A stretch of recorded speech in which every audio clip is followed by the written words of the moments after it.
ஆயிங்க ஜெர்மன்ல நான் படிக்கக்கூடிய யூனிவர்சிட்டி சுத்தி பார்க்கலாமா? இங்க இருந்து 20 நிமிஷம்.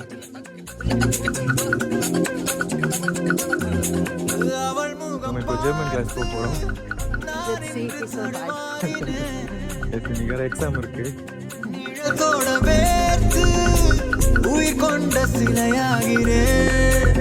நாங்க மறந்தோம் ஆக்சுவலி டெஸ்ட் இருக்குங்க. ஒரு கிளாஸ் முடிஞ்சிருச்சு. அடுத்த கட்டமாக ஒரு சிறிய உணவு இடைவேளை. இதுதான் நம்ம யூனிவர்சிட்டி. இந்த யூனிவர்சிட்டியில தான் என்னோட மாஸ்டர்ஸ் இன் ஸ்பேஸ் இன்ஜினியரிங் படிச்சுட்டு இருக்கேன்.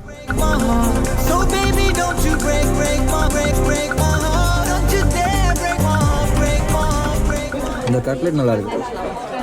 அடுத்த கிளாஸ் பக்கத்து பில்டிங்ல நடக்குது. அதுக்கு கொஞ்சம் தூரம் நடக்கணும். இங்கதான் அடுத்த கிளாஸ்.